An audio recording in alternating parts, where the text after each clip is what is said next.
Have you ever lost your voice? I'm not talking about laryngitis here or the after effects of a particularly raucous karaoke night. I'm talking about that shrinking feeling when you lose all sense of who you are, your confidence, your way in the world. Well, I have, my friend. I think it's been a cocktail of a few things over the years. An exhausting, but not exhaustive combo of the shifting sands of identity, early motherhood, the ravaging of the beast that is perimenopause, social anxiety, masking, burnout, and let's not even mention the pandemic. I have become obsessed with this whole idea of finding your voice and what it means creatively, personally, and collectively when we find it. I want to understand how you find it, and if you've lost it, how do you get it back? Join me as I talk to fascinating people who have found their voices and aren't afraid to use them. People who have found their purpose, their passion, and fearless, authentic expression. I'm talking about writers, activists, artists, thinkers, entrepreneurs. We're going to get into their work and their life stories. How did they do it? What were the turning points? What barriers did they overcome? How did they find the courage? And what tips and tricks do they have to navigate this business of becoming? I'm looking to reclaim my voice, yes, and to get my mojo back, but it's more than that. I want to understand this topic and look at it from all angles: historical, cultural, societal, biological, mythical, even mystical. And most of all, through a female lens. Let's not beat about the bush, it's mostly women I'll be speaking to, with the occasional brilliant man thrown in. But these conversations are for anyone who resonates with the quest. Everybody's welcome. Hi, my name is Jessie. I'm a writer by trade, a novelist by aspiration. I do not have the answers, not yet. I'm not a certified coach with patented life theories or a high-flying CEO with productivity hacks. I am no guru, but what I am is endlessly curious about other people and their stories. I've programmed and run a literary and storytelling event series for over a decade now, so I know firsthand the power that stories have to inspire and transform, and that's what we're here for. So, if you want to find your voice or to be inspired, if you're in a liminal state, a similar boat, if you just really like books or want to feast on the sweeping stories of amazing people's life and work, then this podcast might be for you. Please follow, subscribe, and join me on this voyage into voice. And maybe, just maybe, we'll find ours along the way.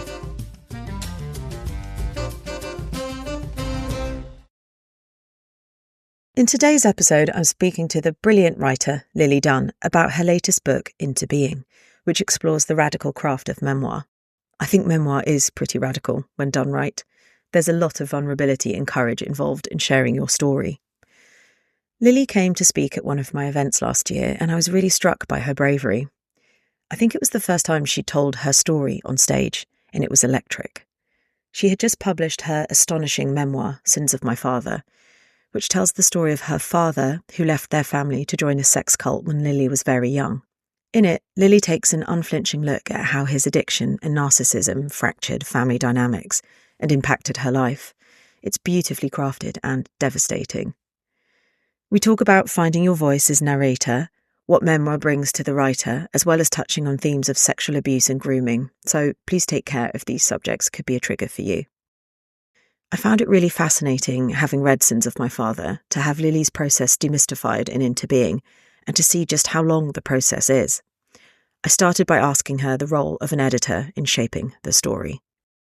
I mean, I think editors are essential in whatever you're writing, because they exactly that they sort of mirror what, they help pick out the things that you don't always see. And I think when you're writing memoir, that's even more potentially problematic or, challenging, because often, we're writing about our own lives, aren't we? And we're writing about our own sort of psychological makeup and the way that we see the world. And that is so utterly ingrained in who we are. And we're moving through life as this sort of modelled, kind of sculpted human being that has come out of our parents and their parents and, generations of people within the family. And when you start to stand apart from that and start to write it and interrogate it, which is what you're doing when you're writing memoir, that process is a really kind of difficult process of kind of detaching yourself from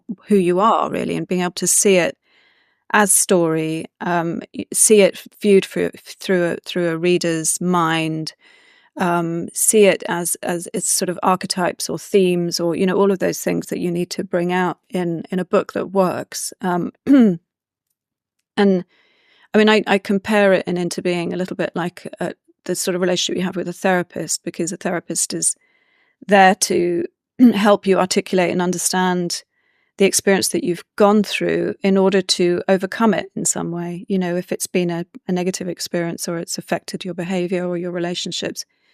And I think writing memoir is quite similar, because you need to be able to see yourself as a character, as a character kind of acting out a particular aspect of a life. So there's a sort of performative element to it.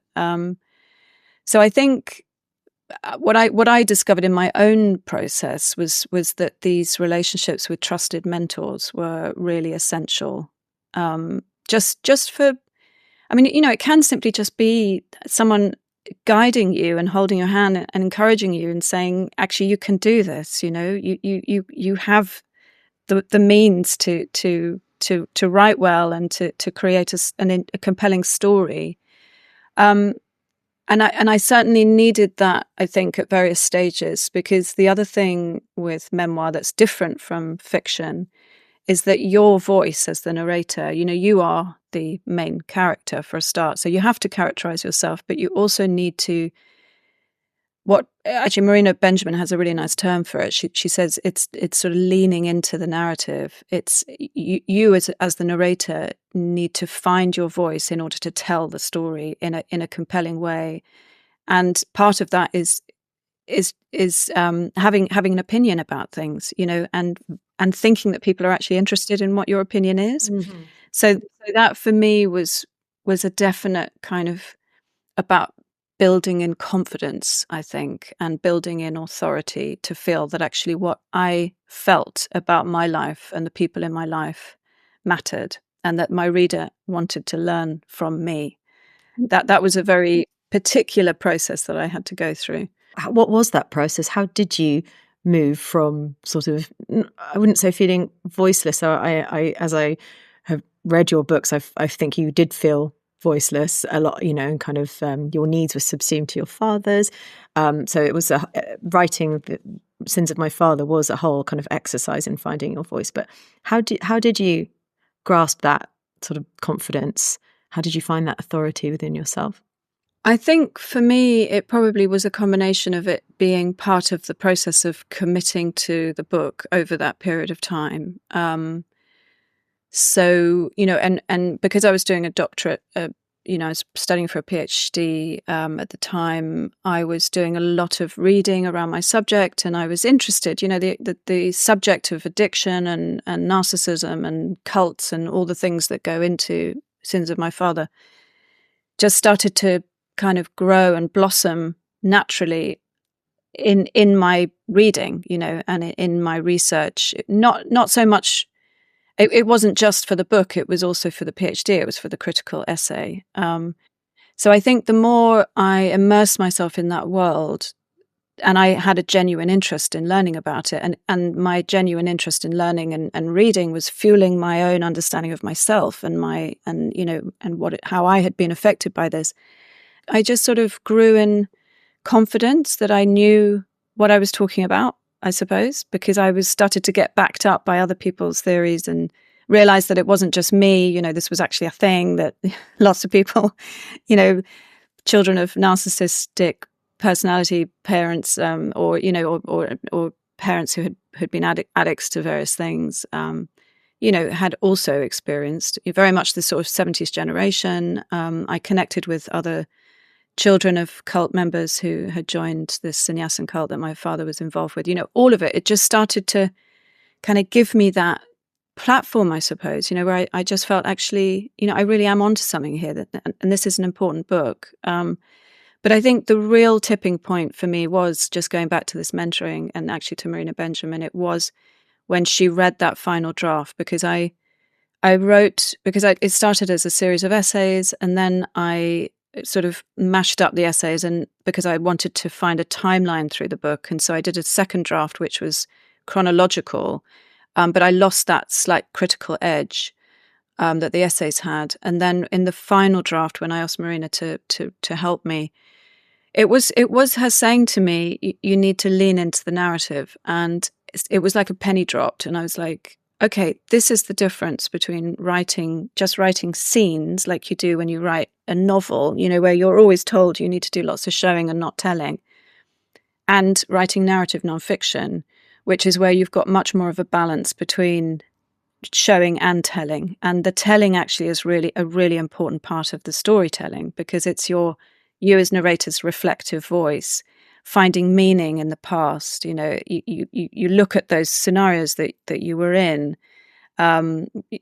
which you might be exploring through fiction, and you're reflecting on them as an adult, and you're finding meaning. You're finding the points of illumination, and I think that was the moment when I realized, actually, this is a really I realized lots of things. I realized it's a really exciting way of writing, because all that hard work that you do through your life, when you want to overcome something, and and it does often involve therapy, when you've had difficult experiences as a child, I could put that to good use through the book, because actually I did have that wisdom. I did have good sort of mature thoughts about particularly with all that reading I'd done. I actually had something really interesting to share with the world. And I think I just hadn't really given myself permission that I could do that. So Marina helped me realize, that I could do that. And that was great. And then somehow when that clicked, that final draft just worked. It's like it just came alive. The whole book fell into place. So the final draft was that kind of dual perspective that you described of kind of, you're very good, I have to say. You're a brilliant writer at sort of evoking the sort of feelings for you or your father, whoever it is at the time, but then also that sort of perspective from above to make meaning out of it. So that's the layer that you said, leaning into the narrative. That's what it means to you. Yes. Yeah, definitely. Yeah. And it felt really important, as you say, with this book, because it was about me being voiceless as a child and a teenager and 20s, and choosing, my in relationships that sort of just re-emphasized that, that I was sort of always slightly squashed by the people in my life because of the pattern from my past and my father being such a dominant influence on me. So it felt like the book became my chance to speak. Simply, it was my story. It was my chance to speak. It was my chance to present this story from my perspective. And that felt so important.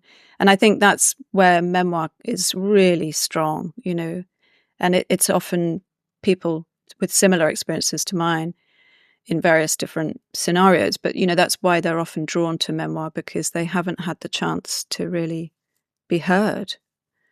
Do you think memoir sort of is an act of empowerment then? Do you think it is? Or you say it's about an overcoming. Do you think it's also about, like you say, having your voice heard, and about taking power, taking control of your story? Yeah. I do. I really do. And I think most of the memoirs that I really have enjoyed have had an element of that in them. There are a lot of memoirs that sort of, they have that very sort of dynamic quality of discovery, that the writer is on a crusade almost, like, to get to the truth of something that has not felt right. It's like, they have not accepted the myth of what they've been told about this part of their life. I mean, the one that comes to mind is Richard Beard's The Day That Went Missing, which I use a lot in my teaching, because it is a literal investigative detective story about Richard getting to the truth of a really important part of his past, where he knew that he was in the water in the sea in Cornwall when his brother died, that he was with him when he was 11, his brother was 9. But his family had been thrown into this such extreme denial about the incident of his brother drowning that they had not acknowledged this. And he was a writer of fiction, and his brother kept on appearing in his fiction as a kind of disguised character. And still his parents didn't acknowledge that actually, what Richard was trying to express was this truth, of his memory of his childhood. And so he realized that actually the only way that he could confront this denial was to write it in nonfiction and write it as a memoir. And The Day That Went Missing is basically his amassing the evidence. So, he goes and talks to all the people, like the Coast Guards from that back from that time, and the friends who had visited, and his mother, and he has all these sort of series of interviews, and then he returns to the place in Cornwall. So it has so much power because it potentially changes not just yourself, but also those people who you're close to. And whether they want that or not is another thing. But it's a very courageous act. Yeah. That's what all of the examples that you use in Into Being, it really struck me, and also the courage and the bravery that you approached Sins of My Father with as well. There's there's a radical honesty. I wonder, how Richard, the writer you just described, how does he feel about that process? Do you think it's a universal feeling of kind of a transformation through sort of delving into these dark, pressing questions from your life? Do you think it's always about transformation for the writer? Well, I mean, I think it is, but that's because that was my experience, and from the writers who I spoke to for the book, for Into Being, it was very much their experience. But I think to different degrees. Some people, I mean, I see that as a wholly positive thing, despite it also being very challenging, and difficult. Richard talks about it. I interview him in the book, and he talks about how difficult it was for his mother to be confronted in this way. But what I really admired in him was that he very much saw himself as a writer, as in, I am a professional writer and this is my job. It's not just the emotional journey of this, but it is also that I have committed to writing this book, and this is what I take very seriously. And I think a lot of people, and unfortunately a lot of women, because women find it difficult to stand by their relationship with writing as a vocation, as something that is really important and essential beyond everything else. I mean, obviously, within that there is all the sensitivities of your personal relationships that you have to absolutely take seriously and honor. But I admired the way that Richard, even though it was challenging for his mother and his family, he saw it as an essentially important project for him to undertake. And as I say in my book, in our interviews, he did find it much more profoundly transforming than writing his story in fiction. I think some people find writing memoir, it's transformative, but it's just too difficult, that perhaps they don't come out feeling that they are, that they're somehow sort of cleansed of this burdensome sort of emotional turmoil or whatever it is that has pushed them to the page. So I suppose it's the cost, isn't it? It's are you willing to go through the challenges to get to the other side? Some people perhaps don't want to do that, and I can absolutely understand that.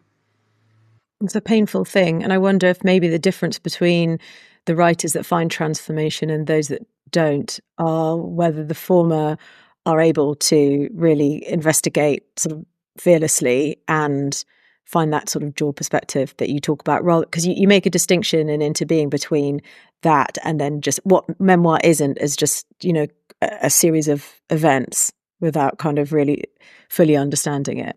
You said something interesting there about how, on the whole, women find it harder to take their writing seriously. Could you expand a little bit on that and how that's shown up in your life?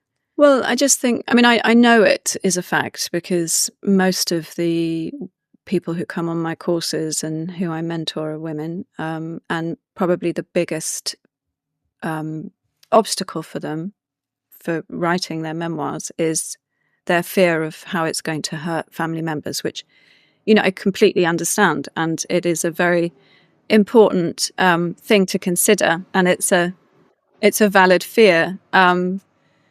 There's a wonderful book written by Alyssa Altman, who is an American author, called Permission, which isn't currently published in the UK, but you can get it on audiobook. And it's all about that. It's all about giving yourself permission to write the story that you feel compelled to write, despite the fear that you have. How do you do it? What's the answer? Well, I think you do it by accepting that that you can't please everyone all the time. And I think this is just such a female characteristic. It's just the way we're born and bred. And particularly if I like to say particularly if we're mothers, but I don't think that's even true. I think we just are. We're conditioned. We're conditioned, exactly.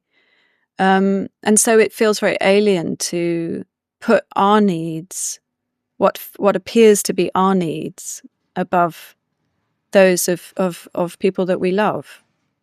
And and that does have to be really seriously considered. We have to take responsibility, I feel, for potentially hurting people who don't want to have aspects of their personal life out there for other people to read, in a public sphere. And why would they? If they're not writers, why would they? How could they even understand that you would want to do that? So there is always that risk. So I suppose, I don't want to use the word ruthless, but I think that there has to be an edge of kind of, maybe it's courage that you will do it despite the consequences. But then within that field, you have to also be sure of why you're doing it. So the purpose element, the why. Yeah, and I think it really helps. I mean, it inevitably helps if your book is bigger than the story itself. Like if you know that your book is going to change lives in some fundamental way, that you're adding to a conversation, that it's important beyond just your own single story. Did you find that in writing Sins of My Father? Because obviously it is a very universal story. It is a personal exploration. But I understand that you have had so many people reach out to you who kind of had similar experiences with that specific cult, the Osho cult, and just kind of wider sort of cult 1970s scene. Were you aware of when you were, and also so many other themes, narcissism, addiction. Were you aware of how kind of universal and important your story was when you were writing it? I wasn't.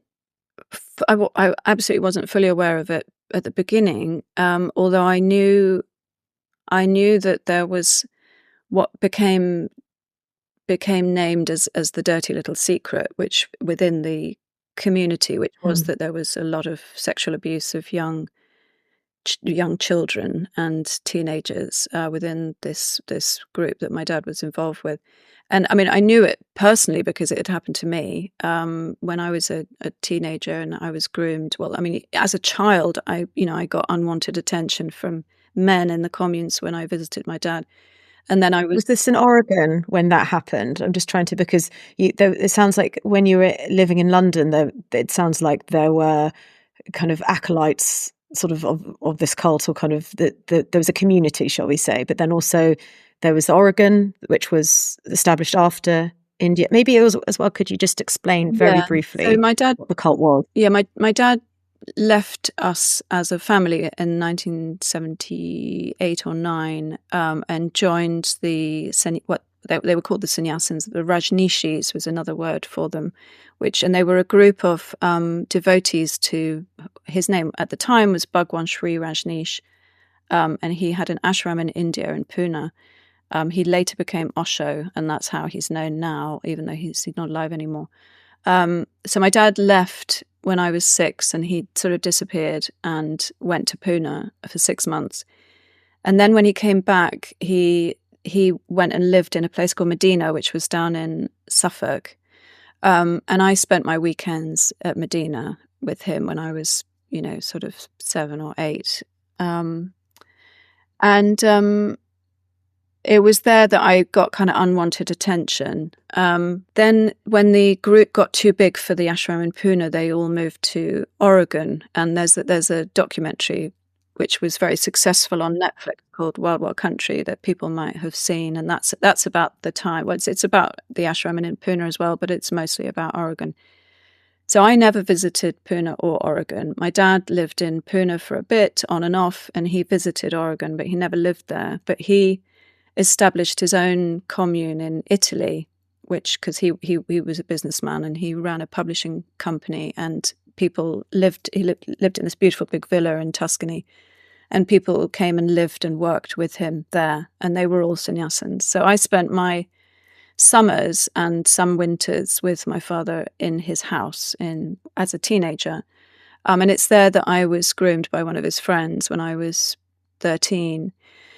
And it had a profound effect on me. I think mostly because I was so in need of my dad's attention, and he just was very absent. And it was part of his personality, but also part of the kind of whole sort of, idea of parenting, which was to basically be very hands-off. And I missed him. I loved him. He was very charismatic. And so this man who was his friend sort of, absolutely sort of tapped into that emotional energy and that need in me, and kind of made me become very dependent on him. But I sort of went through life. I mean, this affected me profoundly because I then sort of, chose boyfriends who were way too old for me. And, I always got into that pattern of being very kind of unequal in a power dynamic, in my relationships as a result of. Do you think that was from the grooming from this man, or do you think that was kind of the father wound? I think it was the father wound and the grooming. I think the grooming definitely, it definitely left its mark. I mean, that was a kind of foundational experience for me emotionally, even though I didn't, thankfully I didn't have sex with him. But the emotional effects lasted. And I think I also just always felt different because I'd had this very sort of different experience with my father growing up. And so I wasn't very good at just being like all my friends and, just doing normal kind of kid stuff. And my dad... Yeah, you describe it as being sort of exposed to kind of adult complexity, and also kind of heightened sexuality, even though you weren't sort of partaking in that before was the right time, shall we say. Yeah. And the effect that had on sort of how do you navigate your teenage years through that? Yeah, so there was a bit of me sort of, feeling a bit superior, I suppose, and I was a bit more grown up than everyone else, and which was absolute tosh. It was a sort of protective thing, I guess. But so, yeah, in terms of, sorry, just going back to your original question, I had the privilege of being raised by a wonderful mother in North London and going to a Love your mum. normal school. Yeah, my mum's brilliant. She's amazing. We have to talk about her as well. Yeah. And going to a normal school. And so I knew that this grooming incident in Italy was not right. I just knew in my bones it was not right, even though there was no kind of protection around me. Like my father was not going to step in and protect me. And actually, he actively encouraged it. So I always, growing up, I always had a hunch that this can't have been an isolated event. It must have been something that was a norm within that community. So when I came to write about it many years later, I did have this real kind of itch that I wanted to try and expose that, because it had affected me. When Wild Country came out, there was no mention of the kids. There was no mention of the sexual abuse. And I just knew that it was not, that this was kind of quite a normal thing. I mean, how could it not be in a sex cult? So part of me writing about it was trying to explore that. And the first piece I put out there was about it was an essay I did for Granta, which was about my own personal experience with this man. And then I wrote a second piece, which was about what it was like for me growing up, as the child of someone who had become a sannyasin. And that was published by Eon. And it was that piece that was called The Lost Children. And it was that piece that I got lots of feedback from people who were my age, who had grown up in the communes. And they started to write to me and say, oh, thank you so much for writing this, because no one else will talk about it. And so I realized at that point that this dirty little secret actually was something that was being very It's a big secret. Controlled. It was a big secret. So it was interesting that through the writing and through sending those pieces out into the world, I started to realize actually that this was a story that needed to be told. And that also gave me the confidence to have these other voices coming back and saying, thank you. I wish that, I'd been able to write this myself, that actually as a writer, I should take that seriously and I should really pursue this, which is... It's like it's feedback, isn't it? And it kind of makes me think of, the question you touch on in Into Being. Kind of some people say, okay, great, so write a memoir, but like you don't need to publish it. But I suppose that perhaps, do you think that reveals the importance of getting the word out there as well? Well, it really does. And I mean, the other thing that happens when you work on a book for as long as I worked on Sins of My Father is that, you have invested so much time and energy into this book that actually, if, not to publish it, if you are given the opportunity, it would be like self-sacrifice. It would be mad. How long did it take you?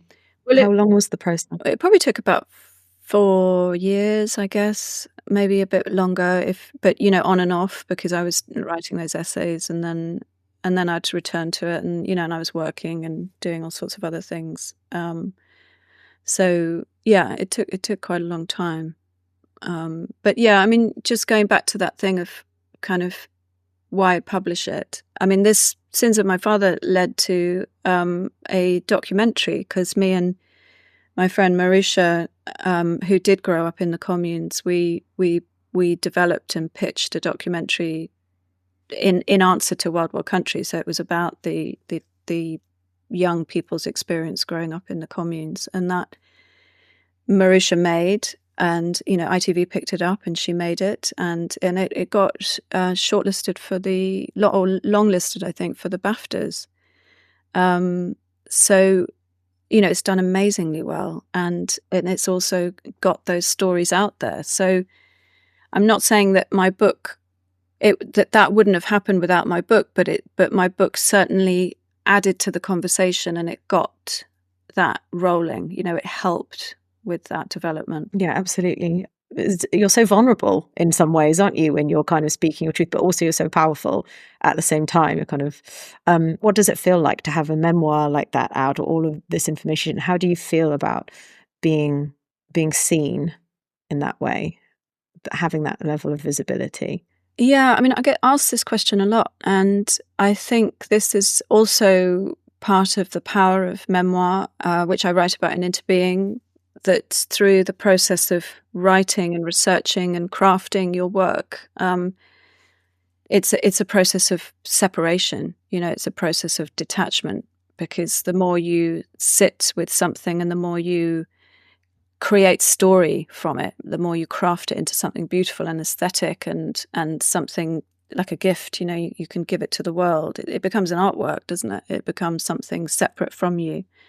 So I had funny scenarios recently, because I started running with my dog recently, and have made a new bunch of friends, who are my dog running friends, and they very little about my life, and apart from, it's a bit like having new kind of baby friends. It's like you bond around your dogs, and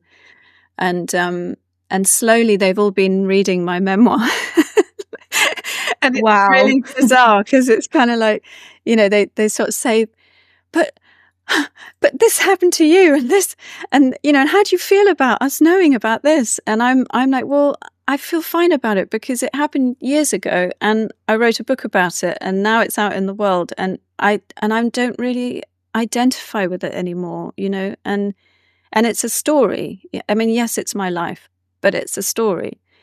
And so that's been quite an interesting kind of process to see actually quite how far from it I've come. That it's not weird.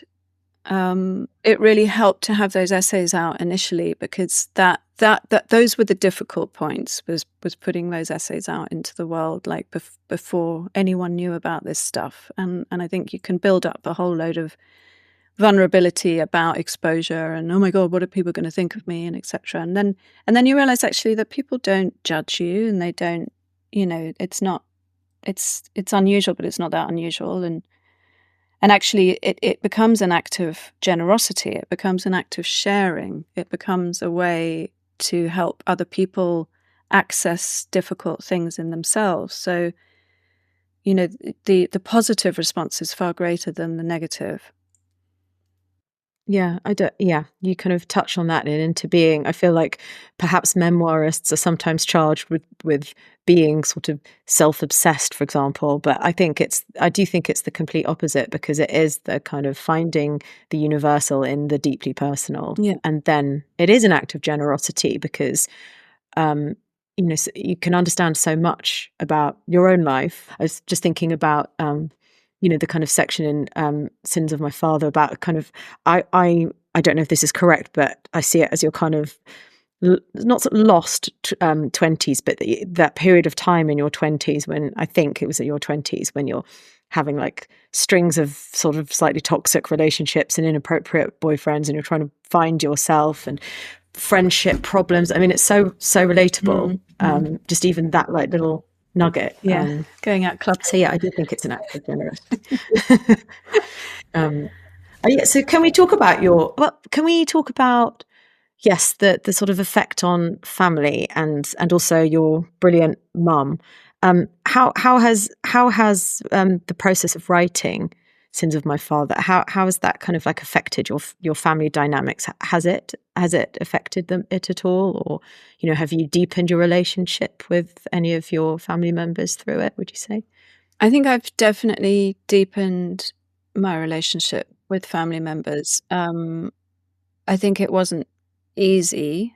I mean, I've come from a family of writers. So my mum is a writer. She writes.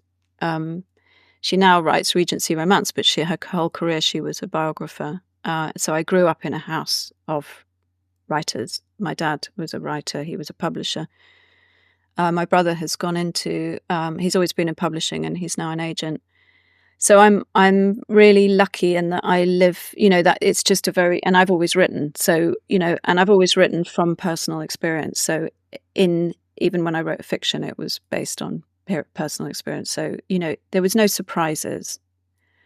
But I think you can never really prepare yourself for how it feels to have such a personal telling of your story out there in the world, and that it's not just my story. It inevitably merges with many other stories, people that I care for.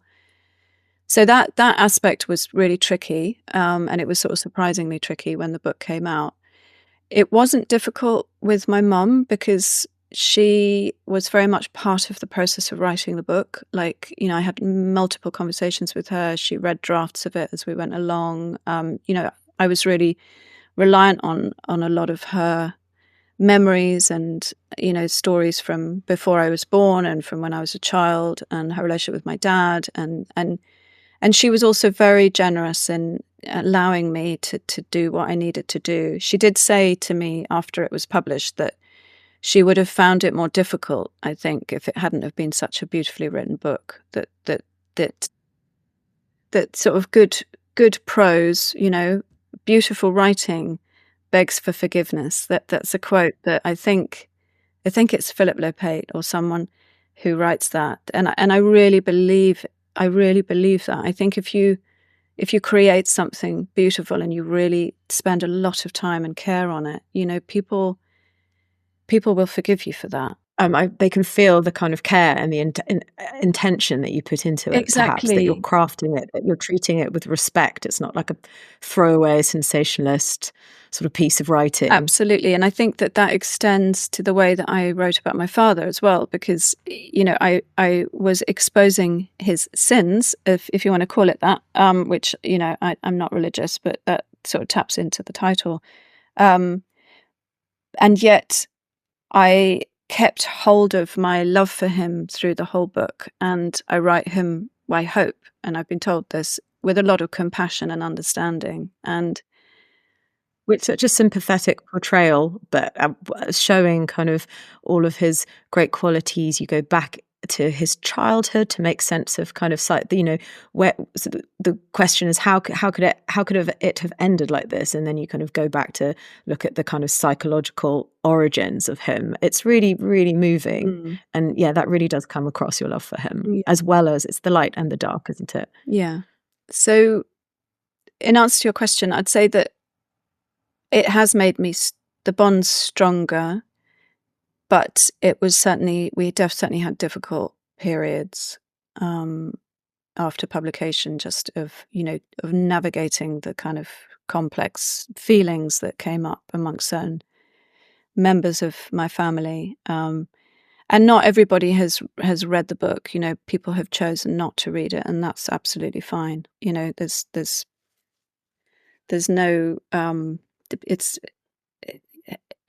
everybody has to know how they can handle it. And the other thing to think about is that the kind of the whole hype around publication is really big when it happens, and it can feel overwhelming, but it inevitably then dies down. It's only a few months that you're kind of doing events and talking about the book, and it seems to be everywhere.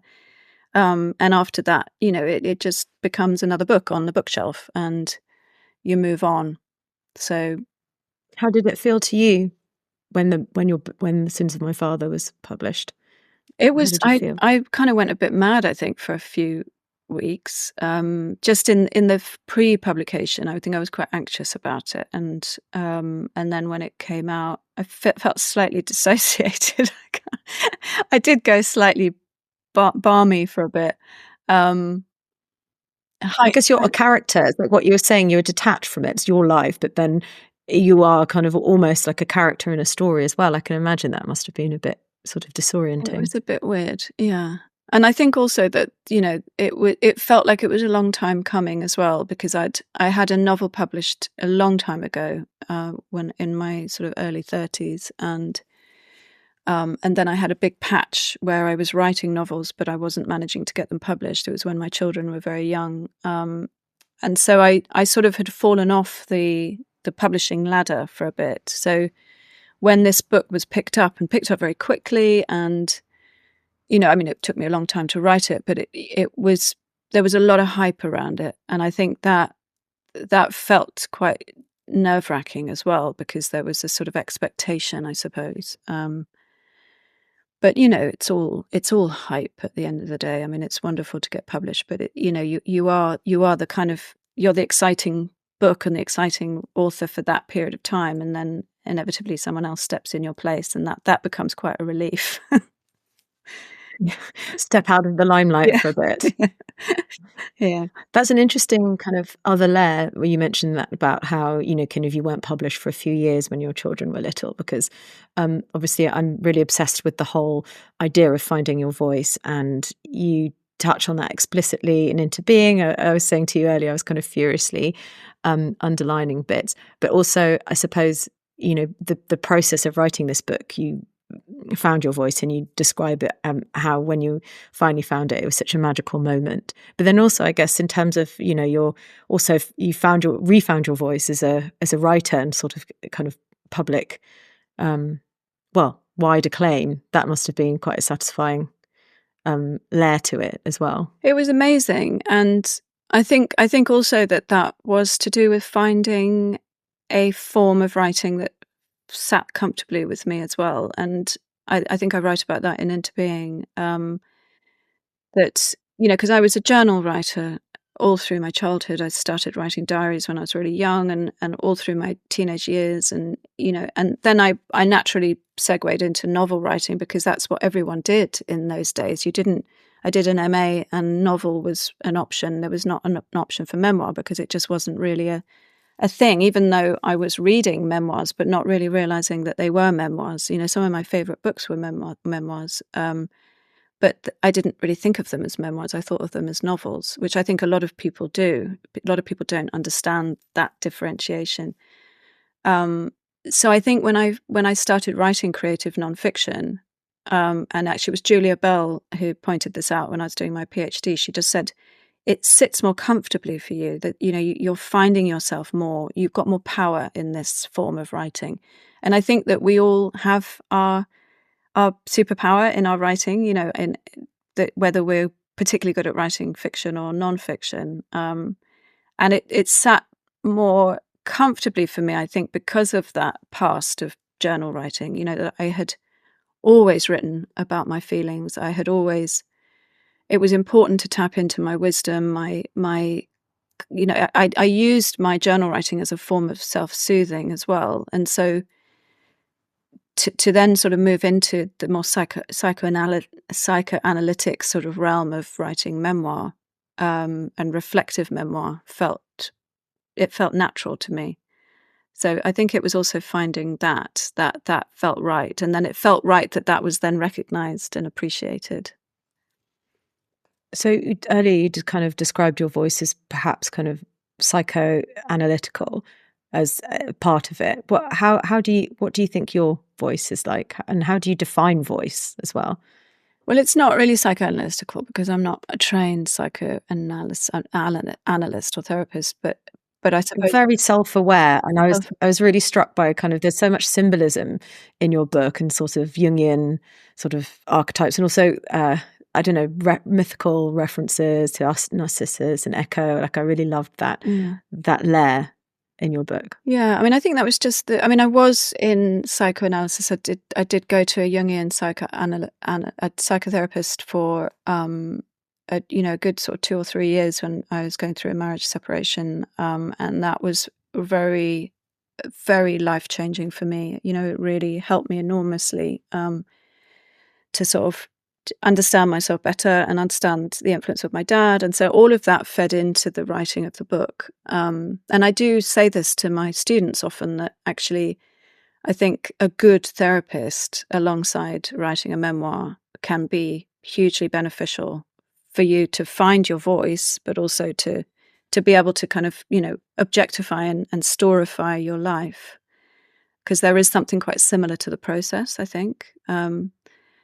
So I think that definitely fed into my book. I was just very interested in all of that stuff when I was writing it, and I would go to the gym when I was redrafting my book. I'd go to the gym and listen to this Jungian Life, which is a podcast. I'd listen to it on my headphones. Yeah, I know.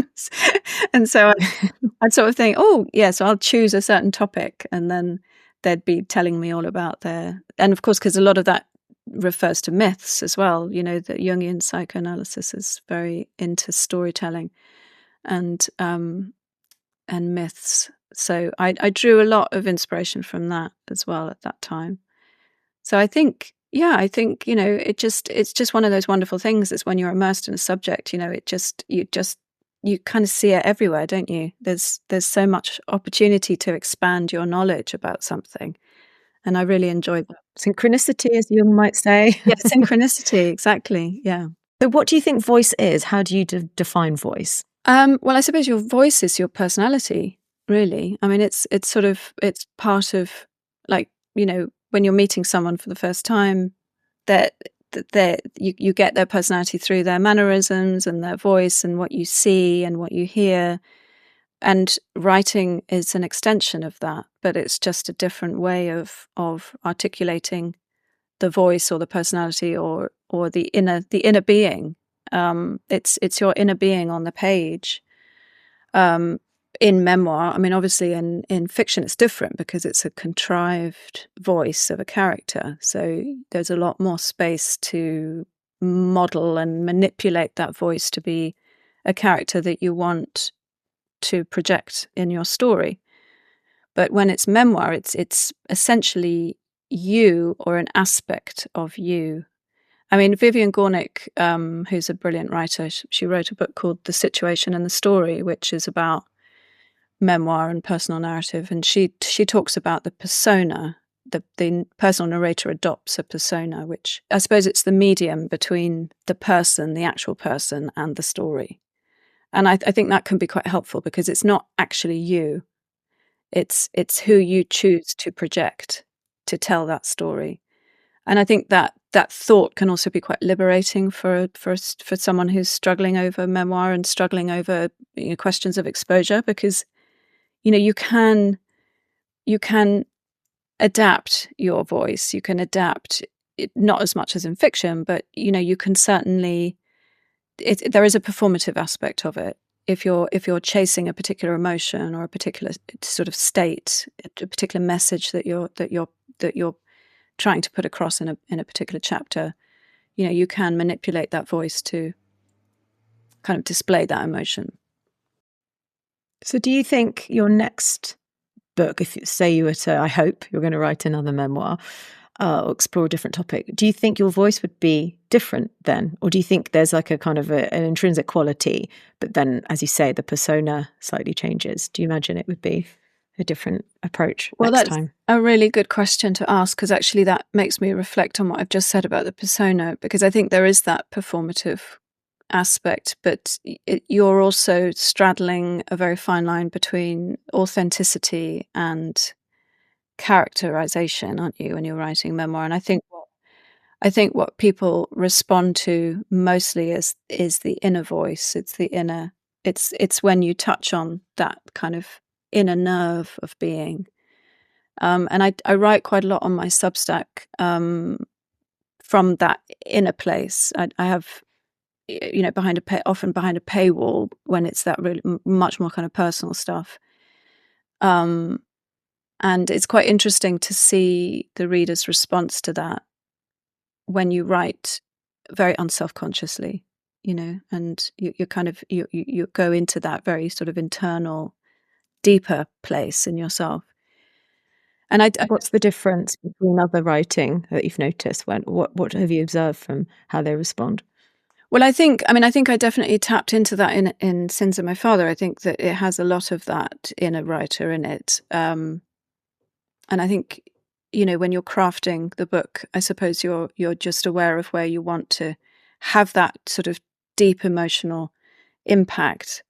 And then you might be drawing back, it's a sort of mixture, isn't it, of going into that very personal place and then drawing back and giving more of an overview or giving more exposition or more information.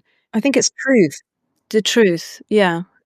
I think it's truth. Like, I think people, like you say, in Into Being, I do think probably it is true that a reader can kind of sniff out when something's inauthentic or isn't kind of fully explored. And I think, what you're describing, essentially, maybe it boils down to just honesty and truth. Honesty. Do you think? I think it is. Yeah, I do. And I think it's much more immersive for the reader, actually. I think that they're very drawn into that. Whereas when you're not tapping into that, it can feel more surface and more superficial. And I think I hope that this is where we protect ourselves from AI, from that's an interesting. From ChatGPT, coming in and saying, I can write a memoir. It's like, actually, you can't, because, you can't replicate that really profound depth of personal inquiry that memoir is so reliant on. And it's an embodied experience as well. I think like AI isn't able to, it will only ever be a kind of a mirror of, sort of a mirror of a mirror, I don't think, because AI at the moment, I guess maybe robotics will improve in the future, but your writing is so kind of embodied and it feels like it's like truth. And I don't know how AI would be able to replicate that. What do you think? Well, I really hope not. I hope they won't be able to replicate that. I think if they were to replicate it, they would be simply copying someone who had done that with their memoir, because also there's so much, there's so little predictability and regularity in the way that we recall memory. Memory is such a personal and nebulous thing that, it can't be replicated in terms of somebody can't copy a sort of formulaic memory recalling piece of work in the way that AI is, only copying what's already there. I mean, they can copy someone who's written a memoir, they can copy the memoir and replicate that. But I don't think that they could kind of write a new memoir based on what a memoir should look like, because it's such a personal journey. It's so particular to the person. And it's the difference between memory and information, because I feel like, yes, we talk about computers and AI having like an amazing memory, but as you say, it's a different form of memory. Do you think you can write memoir without a good memory? Yes, because you can write about the fault of your memory. I think that's what's wonderful about memoir, is that the reflective voice is reflecting on the tricky nature of memory. So, you could write a whole memory on the fact you've got no memory. So how do you go through the world with no memory? It would actually be a really interesting book. You should write it. Is it true that you've kept every single scrap of paper you've ever written on? I remember reading that in one of your books. Well, not every single scrap of paper, but I have kept an awful lot of scraps of paper. I've got shelves of my notebooks that have all these things stuffed in them. So yeah, I do have quite a lot of. I don't like throwing away any of my writing. I really treasure it. Because it's a little keyhole into my sort of psychological state 30 years ago, and I find that quite interesting. It's really precious. I really sort of regret that I've gone through phases in my life when I've always like written, but I think I'm quite a private person and almost like didn't want to commit myself sort of to the page in that way, and I really kind of regret that now, because I think that, yeah, from how you describe it, there's so much. I mean, I do write a journal now actually, and it is helpful, but I guess you found that you've sort of understood yourself. It was kind of a form of self-soothing, you said. And also I imagine it must have been helpful in the process of writing Sins of My Father to be able to go back and just be transported. What was that process like of kind of delving back over, I mean, wads and wads of the mountains of paper? Was it daunting? I didn't do it that much, actually. I just went back to my diaries for those teenage years because I needed to check on certain dates and also to get a sense of my voice then.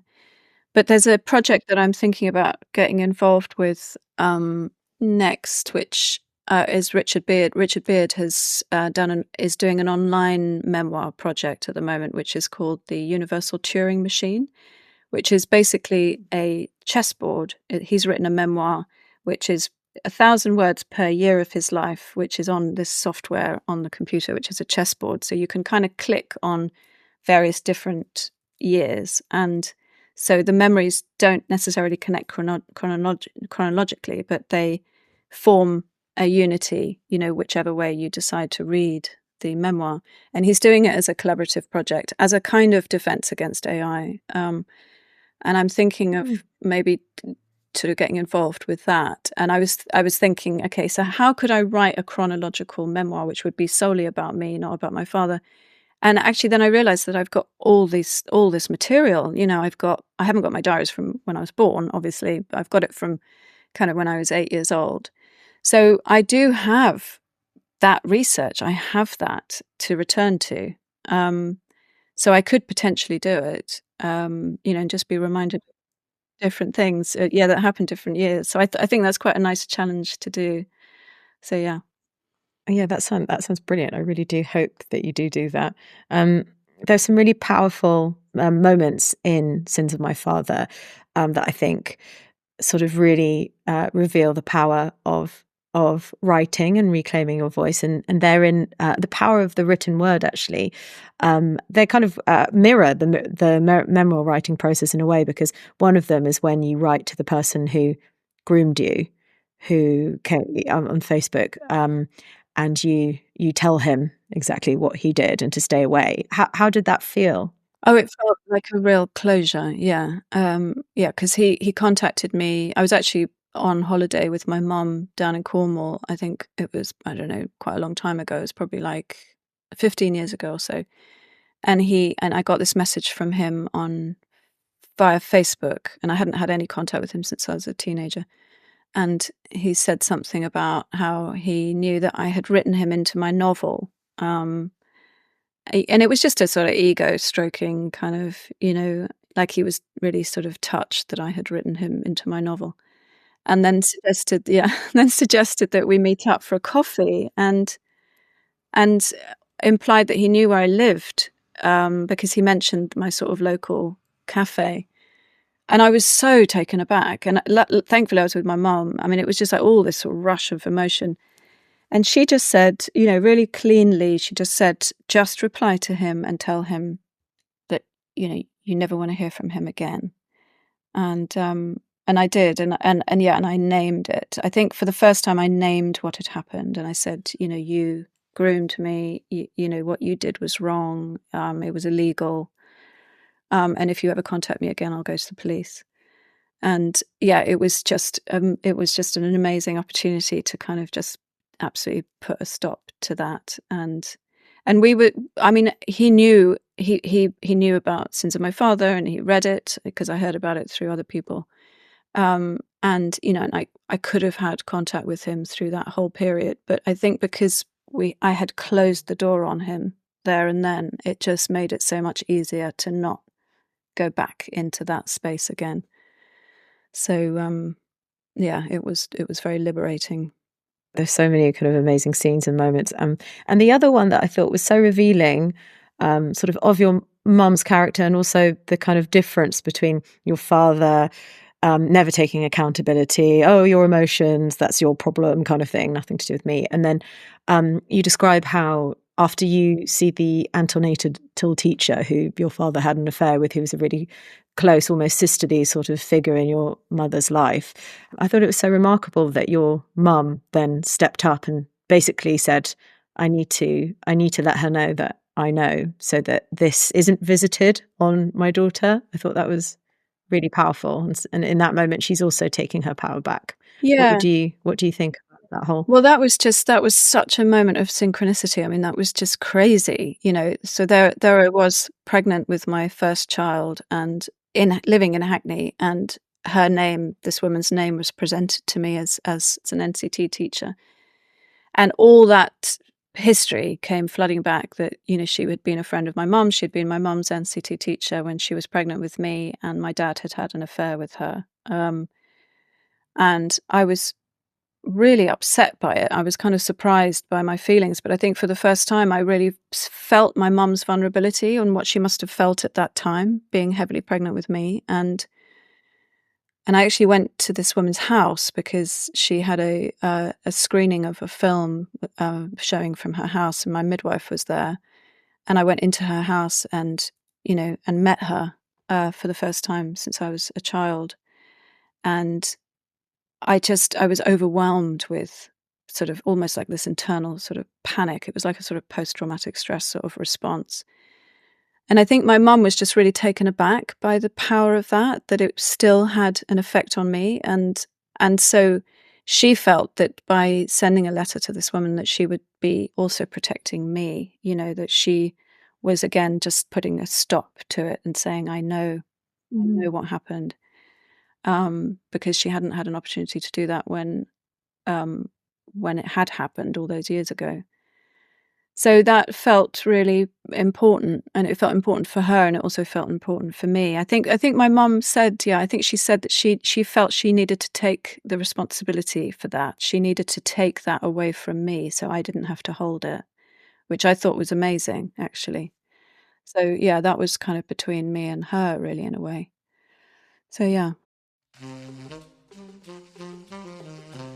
Lily, thank you so much. I mean, I could talk to you for ages, but I know that you've got so much going on at the moment, and with the book coming out next week. And I wish you all the best. I know it's going to be really, really well received. I absolutely loved it. I'm going to do some of the exercises for it as well throughout. But yeah, it was inspiring.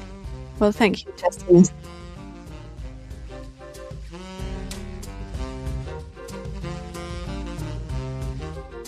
I loved chatting to Lily about her process and experience of writing memoir. I found it really interesting that she came to a point of genuine detachment from her story. Rather than feeling exposed or vulnerable with it out in the world, she sees it as almost separate to her. It's as if the process of turning her story into art transmuted it and made it into an object that she could feel removed from. What also struck me was this idea of giving yourself permission to write your story, in spite of your fear, regardless of the consequences, regardless of how people in your life might react. Lily was careful to stress that it has to be a conscious choice, that you need to be sure of why you're doing it. Lily was clearly powered on by the need to tell her story and the belief that it was about something bigger than herself. Memoir's not something to be undertaken lightly, but the potential for transformation and connection is clearly huge. Thank you for listening to this episode of How You Find Your Voice. Please subscribe, like, and share with a friend. Till next time.